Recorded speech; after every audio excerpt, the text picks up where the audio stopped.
Ingresando efectivamente al Salón Azul. Ahí vemos entrar al presidente Nayib Bukele, acompañado por la presidenta del Senado, Victoria Villarruel, y el encuentro oficial, vamos a decir, entre ambas delegaciones. Representantes del Senado y también representantes de la República del Salvador. Vamos a ver si escuchamos las palabras de Victoria Villarruel, dando la bienvenida. Hay mucha prensa. Queremos darle la bienvenida entonces al presidente Bukele de la República del Salvador, y aquí tenemos presente en el Senado, que es la Casa de las Provincias y que es la Cámara Alta de la República Argentina, diversos senadores que representan a distintas provincias. El senador Abdala por la provincia de San Luis, que es presidente provisional del Senado, la senadora Carolina Lozada por Santa Fe, el senador Eduardo Vichy por Corrientes, la senadora Beatriz Ávila por Tucumán, el senador Carlos Mauricio Espínola por Corrientes, el senador Alfredo De Angeli por Entre Ríos, el senador Francisco Paultroni por Formosa. Tenemos también la presencia del secretario parlamentario Agustín Justiniani y la secretaria administrativa María Laura Iso. Bueno, allí vemos al prosecretario Manuel Chavarría y la directora de Relaciones Internacionales Isolina Correa. Todos ellos querían estar presentes aquí en representación de los distintos bloques que integran el Senado de la Nación y distintas comisiones relacionadas con algunos de los temas de interés que tenemos con El Salvador. Así que no sé si alguno de los senadores quiere intervenir, si no, bueno, planteo la primera pregunta y abro el fuego.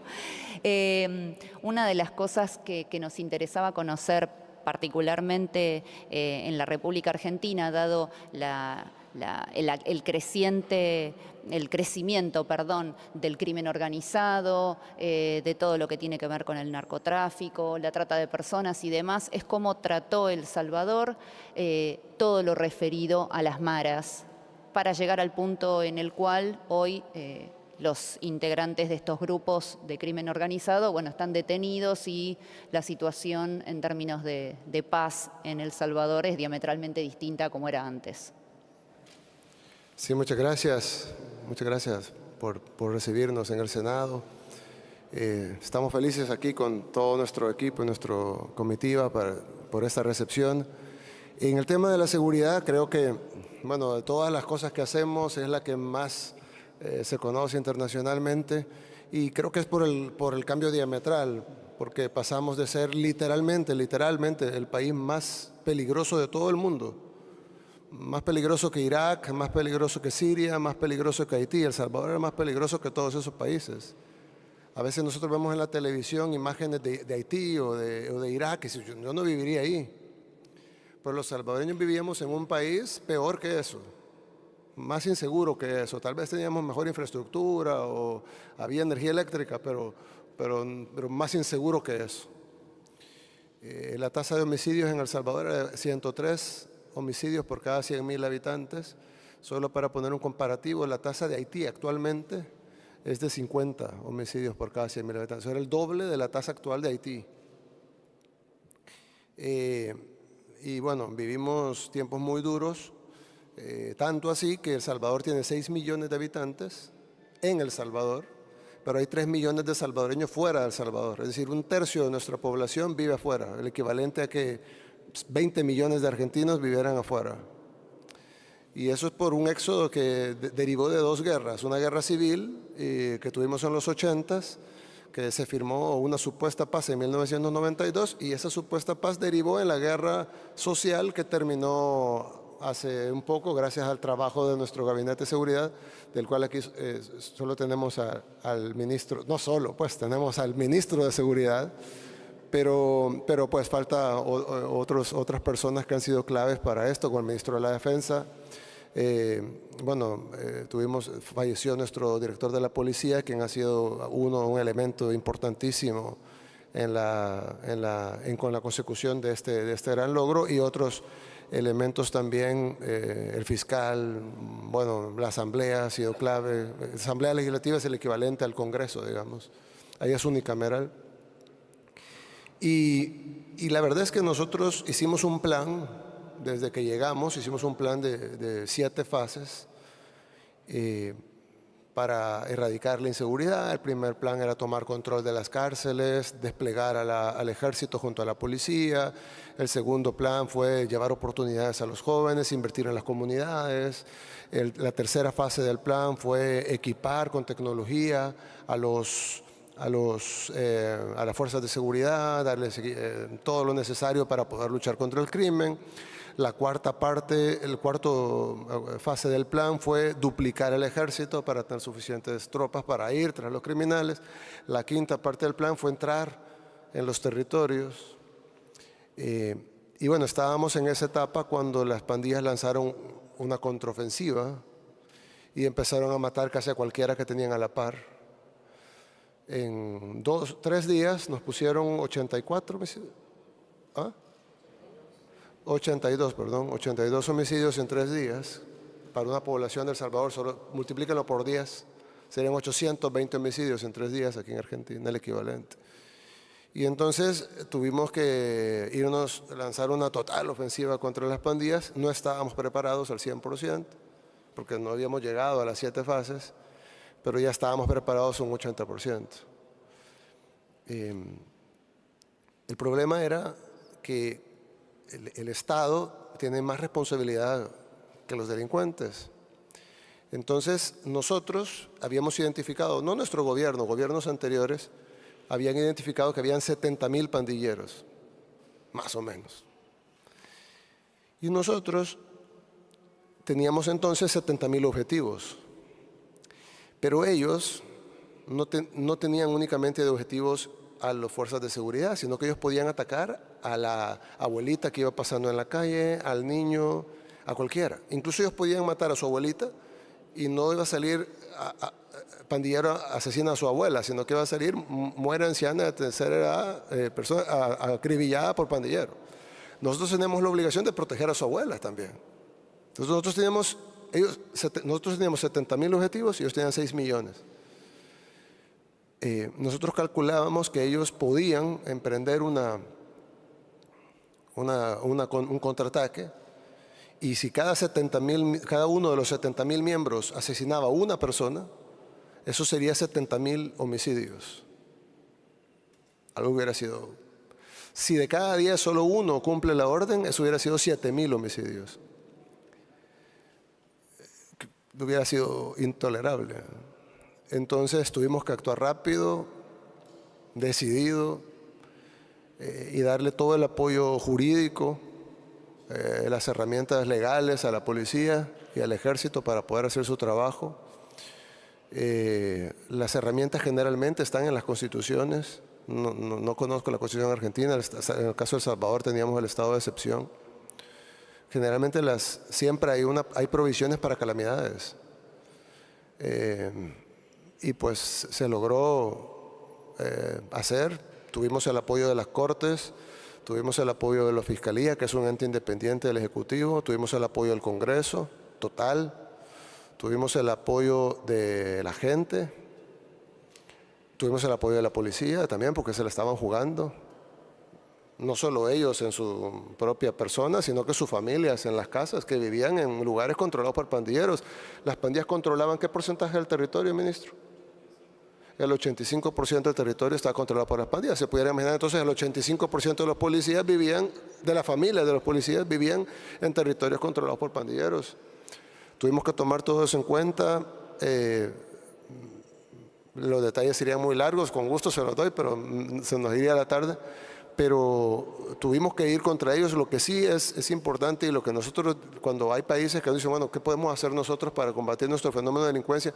Yo sé que el caso de Argentina no es ni por cerca de lo que vive El Salvador. De hecho, Argentina es un país bastante seguro comparado con Latinoamérica. En el estándar latinoamericano, Argentina es de los países más seguros. Lo que sucede es que, pues, todo es relativo, ¿verdad? Entonces,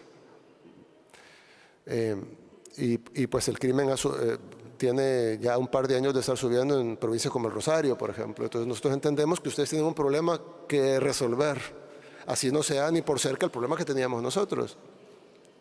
Pero nosotros siempre le decimos a cada país, porque hemos platicado con varios que tienen problemas mucho más graves que el de ustedes, menores que el nuestro, y les decimos siempre, cada país es distinto, tiene distinta legislación, distinta estructura, distinto problema.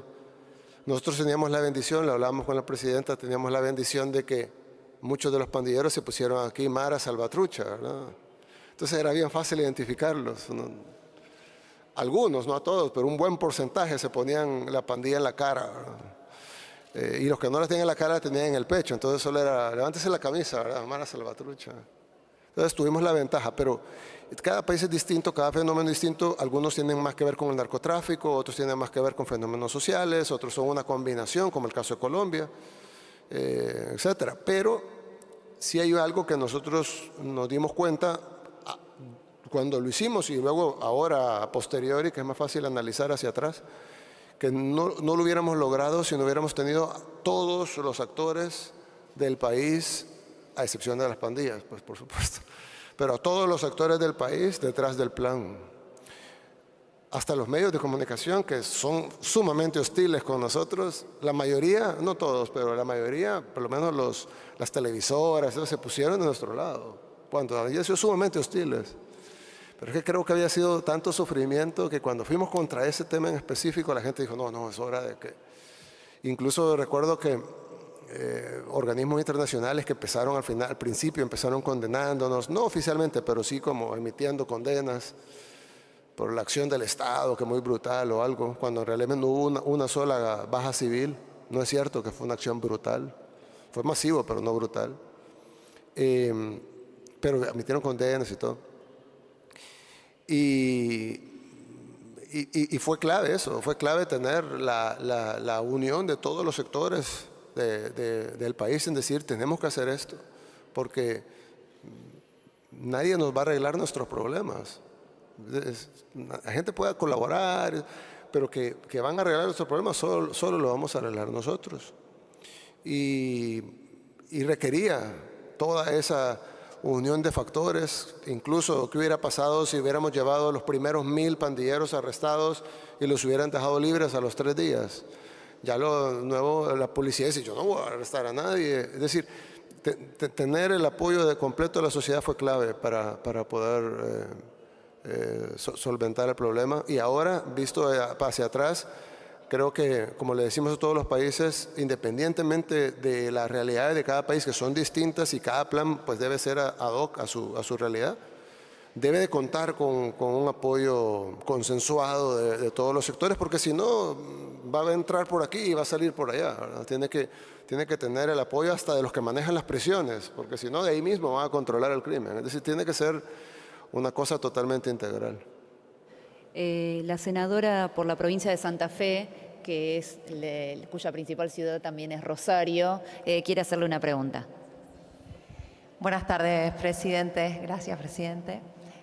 La verdad que, bueno, como bien le decía la presidenta del Senado, Victoria Villarroel, yo soy de la provincia de Santa Fe, ciudad de Rosario, que tenemos un problema muy grave con el narcotráfico. Nosotros llegamos incluso a quintuplicar la tasa de homicidios de la media nacional. Afortunadamente, con el cambio de gobierno a nivel nacional y provincial y el trabajo en conjunto, la situación de los homicidios bajó sustancialmente. Me sentía muy identificada cuando recién usted decía que mataban a gente inocente, iban por la calle y mataban a un inocente para llamar la atención. Nosotros sufrimos exactamente lo mismo. Estuve charlando mucho con su ministro de Seguridad y Justicia respecto de lo que ustedes trabajaron, pero me gustaría hacerle una pregunta que tiene que ver con el territorio, ¿no? Con el tema del manejo del territorio y en específico de los jóvenes. Un problema que nosotros tenemos es que muchas veces los jóvenes tienen viviendo en el mismo barrio a un narcotraficante que tiene la mejor casa, los mejores autos, las mejores zapatillas, mejor teléfono. Y para conseguir eso, trabajando honestamente, muchas veces les lleva demasiado tiempo y parece muy tentador. ¿Cómo hicieron para atraerlos hacia a lo que corresponde? Gracias. Sí, gracias. La verdad es que la mayoría de estudiosos sobre el tema dicen que el gobierno debe de llegar con opciones. Dicen que el gobierno debe llegar con opciones de cultura, educación, salud, oportunidades de empleo. Nosotros, desde que estábamos en la alcaldía de la capital, que era, digamos, uno de los lugares más peligrosos, trabajamos en eso con la juventud, pero nos dimos cuenta que realmente el diagnóstico está un poco errado. Porque si bien es cierto, y nosotros lo aceptamos, y yo le he dicho esto públicamente, que el problema de El Salvador principalmente devino de las injusticias de la sociedad. Es decir, la mayoría de estos jóvenes se convirtieron en criminales porque la sociedad fue injusta con ellos. Muchos jóvenes no tenían familia, otros fueron reclutados a la fuerza en su momento, otros no tenían algo más que ver en su vida, solo que veían era eso, era el pandillero tiene más dinero, tiene vehículo, tiene, decir todo, ¿no? Dinero, la pasa bien, se viste bien, tiene novias, yo no conozco a nadie, etc. Pero llegaba el gobierno con escasos recursos a hacer un taller de artesanía. Y pues sí, llegaban algunos jóvenes, pero o a dar clases de inglés o a hacer algo incluso más cool, de breakdance o algo. Y estaba bien, ¿no? No es que eso esté mal.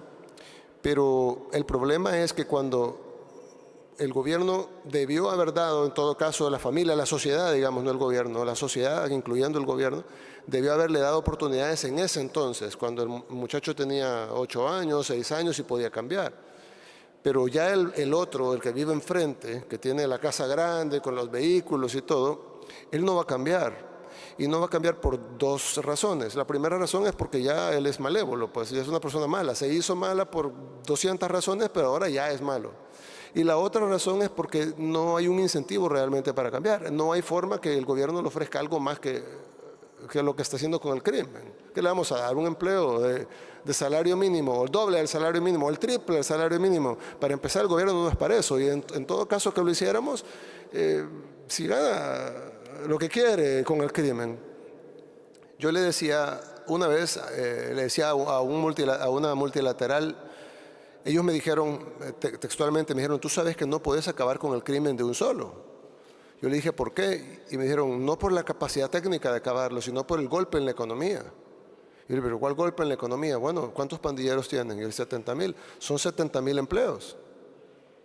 Porque esa gente que gana dinero de manera ilícita, está mal, pero luego ese dinero va al hogar y luego el hogar lo gasta de manera lícita. Ese hogar compra pañales para los bebés, comida para los niños, paga alquiler, luz eléctrica, teléfono, cable, internet, ropa, cerveza, la motocicleta, gasolina, saldo de celular, etc.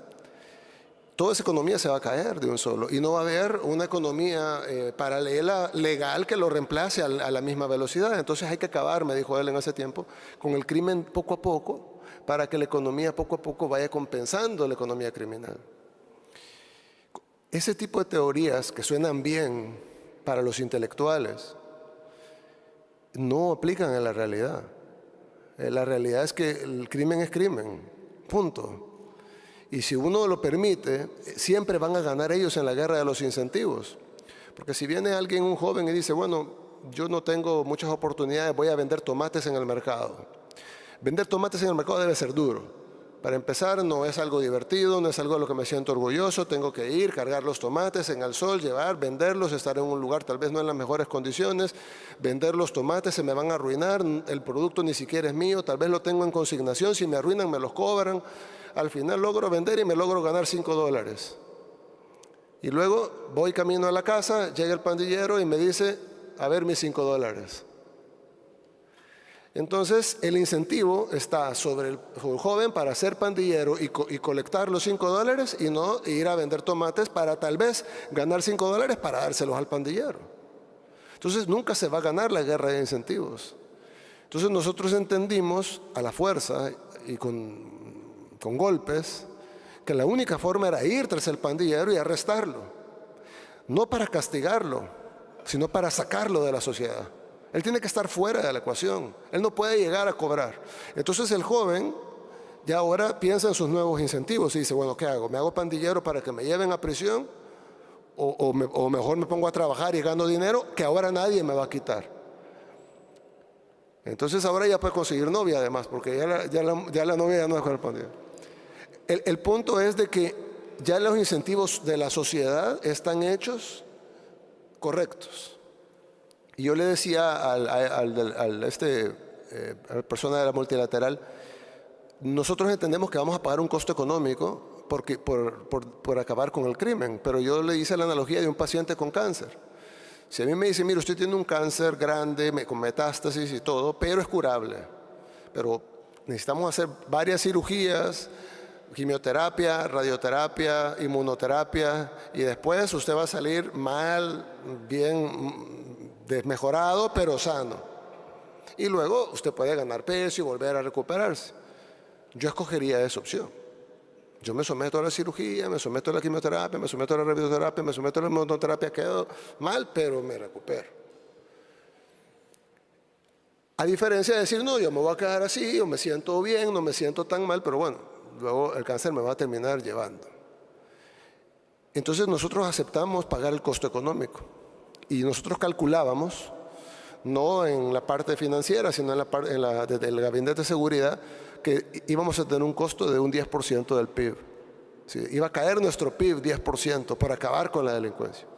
Nuestro PIB no cayó 10%, subió 3.5%. Algunos dicen que la teoría de la multilateral estaba mal, otros dicen que sí caímos 10, pero que también se compensó con lo bueno. Correcto. Entonces, yo creo que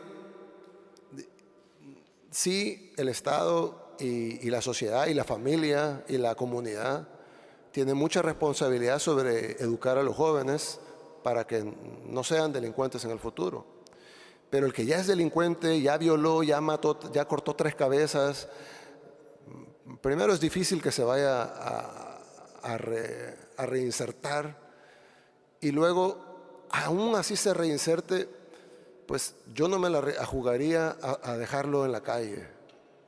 Es decir, yo soy una persona creyente, creo que Dios puede perdonar a todos. Sé que si Él se arrepiente y pide perdón, va a ir al cielo como cualquier otro pecador, pero eso le compete a Dios. Aquí en la tierra tiene que estar en prisión, porque lastimosamente ya le confiamos que anduviera en la calle y cortó 3 cabezas. No podemos validar que corte otra cabeza más. Tenemos que dejarlo en prisión, y al final funcionó. Funcionó tanto para sacar a los criminales de prisión como para quitar el incentivo a los jóvenes de decir, yo no quiero hacer eso porque voy a terminar en prisión. Sí, senador Abdala, por San Luis.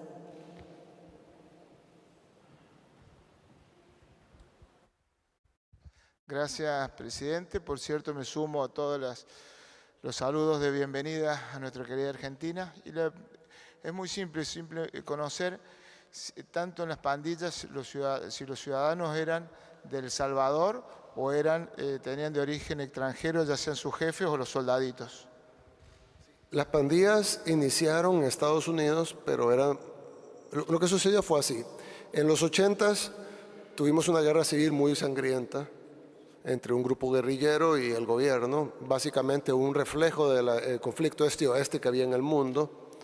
Y esa guerra que pues devastó El Salvador hizo que emigrara un gran sector de la población. Esa gente emigró y obviamente la mayoría de inmigrantes van sin nada y entonces se van a vivir a guetos, una especie de guetos en los Estados Unidos. Ahí en esos guetos, en ese tiempo, dominaban las mafias, las pandillas mexicanas. Ellos dominaban el territorio y pues las pandillas, los salvadoreños tenían que ir a solicitar a la mafia mexicana si podían también vender droga y pues hacer los mismos negocios, digamos, que hacía la mafia mexicana. Obviamente hubo pleitos naturales que hay entre distintos grupos sociales y los salvadoreños decidieron formar su propia pandilla. Luego ellos, de formar su propia pandilla, se pelearon entre ellos y se formaron 2 pandillas salvadoreñas, que es la Barrio 18, que es porque ellos controlaban la calle 18, y la Mara Salvatrucha, que en Estados Unidos es conocida como MS-13, porque ellos controlaban la calle 13, ¿verdad? Correcto. Controlaban la calle 13. Entonces de la 18 para allá vendes tú y de la 13 para allá vendo yo y los mexicanos en el otro lado. La pandilla empezó a crecer como una pandilla principalmente de salvadoreños, aunque se unieron de otros países, en Estados Unidos. En El Salvador no teníamos pandilleros, nosotros no sabíamos que era un pandillero. En los 90 el presidente Clinton inició un plan de deportación de delincuentes, los cuales tienen su derecho de deportarlos, por supuesto, de quien quiere tener delincuentes en su país, pero no le avisaron al gobierno salvadoreño, aquí le enviamos estos delincuentes para que ustedes los metan a prisión, sino que solo los subieron en aviones y los mandaron para El Salvador. Entonces en El Salvador empezaron a llegar estos muchachos que, digamos, se vestían digamos, un poco distinto, que se pudiera confundir con un rapero, pues no necesariamente tiene que ser un delincuente, era la moda en los 90s. Entonces pues llegaban a las comunidades con ropa extrovertida, hablando inglés, con zapatos caros, etcétera, y entonces pues los jóvenes los veían como dioses, ¿no? Y entonces se empezaron a formar las pandillas en El Salvador. Cuando en El Salvador se empezó a ver el fenómeno, yo era un niño pues, pero lo recuerdo bien, cuando se empezó a ver el fenómeno de las pandillas, se empezó a ver más como un fenómeno como interesante, como miren, se están formando pandillas como las de Estados Unidos, aquí en El Salvador.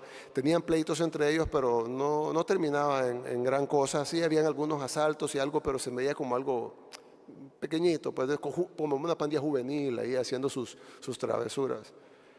En ese momento, justo a la par, será coincidencia o diseño,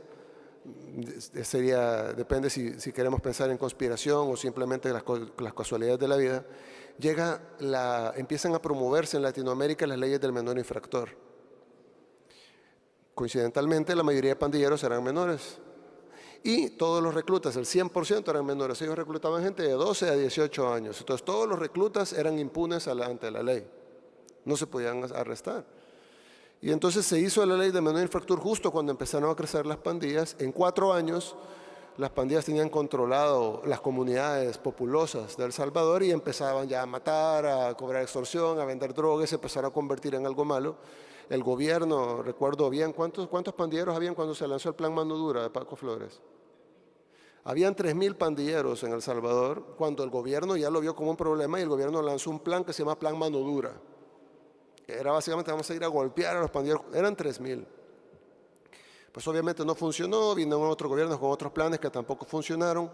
Ya para el 2011 habían 70.000 pandilleros y controlaban el 85% del territorio, a tal punto que el gobierno, patrocinado, auspiciado por la OEA, por la Organización de Estados Americanos, hicieron una tregua con las pandillas. Se sentaron en una mesa con los líderes pandilleros, en televisión, en vivo, todo esto está con el secretario general de la OEA en ese tiempo, Insulza, y firmaron documentos y les dieron legitimidad. Los pandilleros entregaron armas a las más viejas, ¿verdad? Entregaron unas armas y todo, se les dio legitimidad, se les dio beneficios, se les permitía hacer fiestas en las cárceles, se les llevaba prostitutas, drogas, se les dejaba salir a los líderes de las cárceles, regresar a la cárcel, pero podían salir.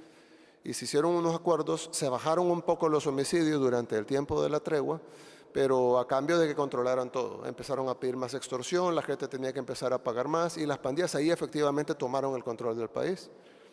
Cuando la tregua termina, porque se volvió insostenible, las pandillas entonces desencadenaron lo que hizo que el país se volviera el país más peligroso del mundo. No lo era todavía, se volvió ahí, porque las pandillas no aceptaron que se les quitara el poder que se les había dado. Y pues desencadenaron esa guerra que terminó con nuestra contraofensiva hacia ellos. Entonces, para responder en corto, la mayoría son salvadoreños, hay hondureños, hay guatemaltecos, hay estadounidenses, pero la mayoría son salvadoreños. Son pandillas que nacieron en Estados Unidos, es una cultura, una subcultura muy común en los Estados Unidos. Ellos lo tienen allá, de puertorriqueños, de venezolanos, tienen el Tren de Aragua, sí, ahí es muy famoso esto. Y aquí en El Salvador, pues, nosotros en El Salvador, tenemos mayoritariamente son salvadoreños, sin embargo sus órdenes vienen muchas veces de Estados Unidos. Hay 3 liderazgos, el liderazgo de los Estados Unidos, el liderazgo de la cárcel y el liderazgo de la calle. Entonces, la mayoría son salvadoreños, pero es un fenómeno de una subcultura estadounidense que se ha expandido fuertemente en casi todo el mundo. Es decir, lo vemos en Ecuador, tenemos Latin Kings, es decir, es común. Y siempre, casi siempre, o bueno, siempre, terminan en narcotráfico. Probablemente porque los narcotraficantes los ven como soldados, como, bueno, son bastantes, tienen estructura, tienen organización, tienen jerarquía, pues vamos a ocuparlos para que distribuyan el producto. Y entonces se vuelven narcotraficantes y terminan controlando. Las pandillas en El Salvador controlaban el 100% del narcomenudeo. Entonces ya se vuelven un brazo del narcotráfico, y el narcotráfico les permite acceso a dinero, acceso a armas, acceso a información, acceso a inteligencia, la posibilidad de atacar al gobierno con golpes más fuertes de lo que ellos pudieran hacer por sí mismos. Entonces, en nuestro caso, son salvadoreños, pero el fenómeno viene de una subcultura de Estados Unidos que se ha desplegado por lo menos Europa y las Américas. Presidente Bukele, le va a hacer la última pregunta al senador Espínola y ya luego tienen que continuar su visita con la Cámara de Diputados, pero le estamos muy agradecidos por todas las explicaciones y por el tiempo que le ha dispensado a la Cámara de Senadores. Gracias, bienvenido presidente de la Argentina. Voy a ser breve porque indudablemente el tiempo se le va acortando. Usted habló de los incentivos, ¿cierto? Habló de su plan y sus etapas que tenía para poder concretar este objetivo, este problema que tenían de inseguridad que la sociedad reclamaba, y tuvo todo el apoyo. ¿Cuáles son los pasos siguientes que usted tiene como plan de gobierno? Logró ese objetivo que no era fácil y había que tomar la decisión y había que avanzar para terminar con el tema de las pandillas. Pero ahora viene otra etapa difícil, me imagino, ¿no? Tiene un incentivo que está claro, los jóvenes no van a querer ser más pandilleros porque van a terminar presos. Es un incentivo que no lo tienen que hacer porque terminan presos. Pero falta el incentivo positivo, cómo se insertan, cómo avanza, cómo piensa en esta nueva etapa que tiene como presidente para que su país y esos sectores que todavía faltan insertarlo tengan el mejor camino para un mejor futuro. Gracias. Gracias. Sí, lanzamos la última fase del plan, que es la fase de inclusión, y efectivamente estamos trabajando no solo con los jóvenes, principalmente los jóvenes porque son el caldo de cultivo más fácil para los delincuentes, pero no solo los jóvenes, incluso estamos trabajando con la tercera edad, con las comunidades. Hicimos una nueva institución de gobierno que vela precisamente por la inclusión de las comunidades más afectadas, otroramente por la delincuencia, para que no vuelva a pasar y que en 20 años no venga otro gobierno y tenga que hacer otra ofensiva contra las nuevas pandillas o como se llamen en ese entonces. Entonces sí estamos tratando de prevenirlo. Hemos invertido mucho en educación, en salud. Ahorita nuestro enfoque principal en este periodo presidencial será la economía. Ya tenemos frutos muy fuertes en turismo, que obviamente deviene directo de la misma seguridad, pero el turismo se ha incrementado en 168%, cifras de la ONU. La construcción está sobre recalentada, todavía hay desempleo en muchas áreas, pero en la construcción no. En la construcción incluso tenemos que importar trabajadores de Honduras y de Nicaragua porque ya no hay albañiles, soldadores, trabajadores de la construcción salvadoreños, ya todos los que existen están contratados. No tenemos suficientes trabajadores en la agricultura, ya no hay desempleo en la agricultura, no hay desempleo en construcción, no hay desempleo en turismo, hay desempleo en todo lo demás, pero ya ahí vamos. Por supuesto, para ver el cambio económico hay que, como yo digo, esto es como los intereses compuestos, es decir, al principio no se ve porque es 1, 2, 4, 8, 16, 32, 64, pero ya cuando va 5.000, 10.000, 20.000, 40.000, 80.000, más o menos se ve, y ya cuando va medio millón, 1 millón, 2 millones, 4 millones, ya se ve más, y ya cuando va 10 millones, 20 millones, 40, ahí es donde se empieza a ver realmente el cambio de la economía. Y la economía pues trae todo lo demás, o trae, digamos, recursos para para poder hacer mejores escuelas, mejores hospitales, mejor infraestructura pública que a la vez es productiva, porque pues una cosa es sinergia con la otra. Una calle sirve para ir a la escuela, sirve para ir a la playa, pero también sirve para ir al trabajo, ¿no? Entonces, ir reconstruyendo nuestro país, quitando las burocracias innecesarias, reduciendo la grasa del Estado, pero potenciando la inversión pública, tratando de dejar de gastar menos e invertir más, y tratar de que el país en sí, porque obviamente los proyectos directos a la juventud funcionan, los hacemos. De hecho, el mismo gobierno tiene proyectos de skate, de breakdance, de hip hop, de graffiti, de todo eso. Y tenemos un concierto en unos días. Es decir, nosotros le apostamos mucho a la juventud, pero va a ser insuficiente. No hay forma que el gobierno tenga presupuesto para cambiar a una generación de jóvenes. La única forma de realmente cambiar todo es que la economía mejore. Una vez la economía mejora, entonces está el incentivo positivo. Bueno, voy a trabajar para hacer dinero, hacer un patrimonio, tener yo esa casa con los vehículos, pero de manera legal. Entonces, pues no, de la noche a la mañana no va a pasar. Lo de la seguridad no fue de la noche a la mañana. Pero sí tenemos la confianza que vamos a lograr levantar la economía a la par, por supuesto, de no descuidar de que no solo sea la economía de unos pocos, sino que sea la economía de la mayoría, pues. Pero sí entendemos que tenemos que trabajar los incentivos inmediatos que podemos proveer y a la par lo principal, que es que la economía despegue para que el incentivo esté en toda la tabla, pues el incentivo esté en toda la cancha, que no haya un lugar donde el joven no pueda decir, por ejemplo, ahorita, si un joven es odontólogo, probablemente está desempleado, porque hay desempleo en odontología. Entonces, no es que se va a hacer delincuente, pues, pero necesitamos darle una oportunidad y poner los incentivos correctos. Entonces, sí estamos en el entendido que hemos quitado el incentivo negativo, pero nos falta construir el incentivo positivo. Lo estamos construyendo, no es que vamos a empezar, ya empezamos, pero nos falta todavía para salir y decir, ya construimos el incentivo positivo, nos falta mucho para eso. Muchísimas gracias, presidente Muchas Bukele, gracias, por toda la disertación y por todo el conocimiento que ha compartido con nosotros respecto de la experiencia de los últimos años de El Salvador.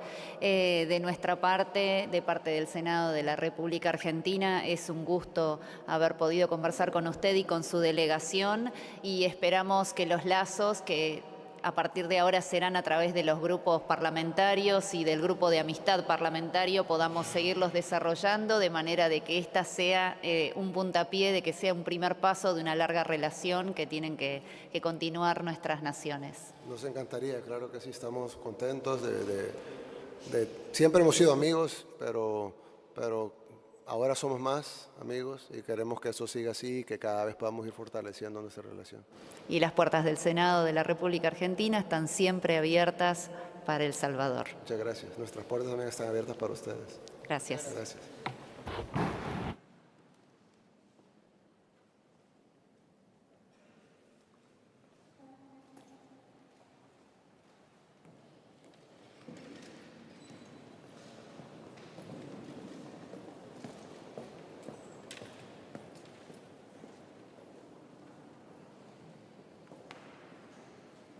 Bien, acaba de finalizar, al menos en lo que respecta al Senado de la Nación, el encuentro entre la vicepresidenta de la Nación, Victoria Villarruel, y el presidente de El Salvador, Nayib Bukele. Ambos compartieron algunas palabras aquí en el Salón Azul del Senado de la Nación, en donde se dio un encuentro entre la comitiva salvadoreña y representantes de la Cámara Alta, entre ellos algunos miembros del Grupo de Amistad con América Latina y el Caribe, y también miembros de la Comisión de Relaciones Exteriores y Culto. Y ahora la vicepresidente y el presidente salvadoreño se están sacando una foto en el Salón de las Provincias, porque luego el presidente Bukele va a continuar su recorrido por la Cámara Baja. Tomás, vos me escuchás, estás allí en el Salón de las Provincias. Tomás. Bueno, ahí estamos viendo las imágenes, ¿no? Se encuentran el presidente Bukele y la vicepresidenta de la Nación, Victoria Villarruel. Detrás se encuentran los senadores Eduardo Vichy de la provincia de Corrientes, Alfredo de Angeli. Ahí podemos ver parte de la comitiva del país, de la República del Salvador y también de Argentina, en un encuentro. Bueno, el presidente llegó pasadas las 14 horas, allí lo recibió la vicepresidenta de la Nación, Victoria Villarruel. Mantuvieron un encuentro de carácter privado en el primer piso del Palacio Legislativo, en el despacho de la presidencia. Luego intercambiaron obsequios, firmó Bukele el libro de honor, como lo hacen los mandatarios que visitan aquí el Congreso de la Nación. Y luego, una vez finalizado este encuentro de carácter privado, se acercaron aquí al Salón Azul, en donde 3 senadores tuvieron la oportunidad de preguntar diversas cuestiones. El foco estuvo puesto en el plan de seguridad, en el combate contra la inseguridad y la delincuencia que llevó adelante desde el año 2019, cuando asumió Nayib Bukele en su país. La primera fue luego de la intervención de la vicepresidenta de la Nación, Victoria Villarruel. La primera fue Karina Lozada, obviamente refiriéndose y trazando un paralelismo con lo que sucede en Rosario, ¿no? En la provincia de Santa Fe. El presidente provisional, bien digo, Bartolomé Abdala también le consultó acerca de diversas cuestiones en materia de seguridad, y el senador Carlos Espínola también le preguntó acerca del combate contra la inseguridad y sobre todo sobre de qué manera se logró desalentar a los más jóvenes, que eso también formó parte de la pregunta de Karina Lozada, de qué manera lograron desalentar a los jóvenes a unirse a las pandillas, ¿no? El incentivo de carácter negativo, evitar delinquir para no ir a la prisión, bueno, pero qué incentivos de carácter positivo se otorgaron, de qué manera el Estado se hizo presente para poder ofrecer oportunidades en materia de salud, de educación, de cultura. Estamos viendo que está saludando al presidente de la Cámara Baja, Martín Menem, quien ahora lo va a escoltar hacia la Cámara de Diputados. Vemos parte de la comitiva, porque ahora es el turno de la Cámara de Diputados de recibir al presidente de El Salvador. Ahí vemos cómo está conversando. Se extendió, bueno, si calculamos que llegó cerca de las 14 horas, 1 hora y media, un poco más de 1 hora y media estuvo aquí en el Senado de la Nación. Conversó cerca de 20 minutos, 15 minutos de manera privada con la vicepresidenta Victoria Villarruel en el despacho presidencial, y luego se acercaron aquí en el encuentro oficial entre ambas comitivas. Hicieron las preguntas correspondientes. Estuvo, digamos, por el tema de tiempos, también de agenda, no pudieron seguir preguntando porque, bueno, tiene un itinerario que hay que cumplir y era turno ya de que se dirija a la Cámara de Diputados, así que, bueno, pudieron preguntar tres senadores. Ahora sí, voy a saludar a mi compañero Tomás Moraes, que estás allí en el Salón de las Provincias. Estuviste viendo así la foto final. Así es, como bien decía Sofía, bueno, estábamos atentos a ver, bueno, toda la comitiva salvadoreña, si querés la podemos mencionar. Por favor. A la cual estábamos hablando. Bueno, vino Sofía Medina, secretaria de la Presidencia de El Salvador, Alexandra Gil Castillo, que es la ministra de Relaciones Exteriores, Francisco Merino, delegado presidencial del Protocolo de Estado, el embajador Eduardo Cardosa, y bueno, parte de la cúpula del Ministerio de Seguridad. Aquí tenemos a la vicepresidenta de la Nación, Victoria Villarruel. Vicepresidente, bueno, ¿cómo se vivió este momento, este acercamiento con el presidente Nayib Bukele y qué conversaciones pudieron realizar? Bueno, en esta visita oficial que hizo el presidente Bukele acá al Senado de la Nación, lo recibimos junto con los senadores, con el presidente provisional del Senado y con distintos presidentes de bloques. En la conversación pública principalmente fue sobre cómo resolvió El Salvador el problema de las maras y del crimen organizado, que fue una situación que durante varios años mantuvo a este país en una situación de violencia total. Y luego, y previamente habíamos mantenido una conversación privada en el despacho de presidencia, en la cual, bueno, hablamos del Bitcoin, que es uno de los temas que El Salvador también está siendo pionero, y cómo lo habían implementado, cómo habían logrado atraer las remesas que tienen de ciudadanos salvadoreños que viven en el exterior y que ingresan al Salvador, y uno de los de las formas de hacerlo fue a través del Bitcoin. Así que, bueno, una conversación muy interesante, muy amena, muy llana, que espero que a través del grupo parlamentario que tenemos de amistad se siga acrecentando. Y bueno, además de, obviamente, esta postura que tiene El Salvador con respecto a la seguridad, ¿qué otros temas se fueron ponderando en las relaciones bilaterales entre Argentina y El Salvador? Principalmente los senadores, incluso las preguntas rondaron sobre el tema de seguridad. Seguridad, cómo se implementó, cómo fue la implementación de medidas de detención en el caso de los integrantes de las dos maras principales, la Mara Salvatrucha y la Mara 13. Así que esas fueron las inquietudes primordiales del Senado de la Nación. Entendamos que también esta es una reunión que es una reunión protocolar y no tenemos todo el tiempo que quisiéramos para poder hablar, pero bueno, siempre es un puntapié y creo que como Argentina y el Senado de la Nación tiene un grupo de amistad entre los que está incluido El Salvador. Bueno, los senadores van a poder acrecentar más esta información y más el conocimiento respecto de este país centroamericano. Y además, bueno, ya nos mencionó lo que el presidente de El Salvador nos pudo brindar a la Argentina. La Argentina y su postura, vicepresidente, ¿qué le puede brindar a El Salvador? Bueno, Argentina es tierra de oportunidad en todo sentido, así que Argentina en realidad, además de acrecentar los lazos diplomáticos, lo que tiene que dar a conocer es el potencial, los productos, todo lo que hace a la materia prima, energía, alimentos, etcétera. Eso estimo que lo han tratado más en las reuniones en el Ejecutivo, que está más a cargo de esas áreas.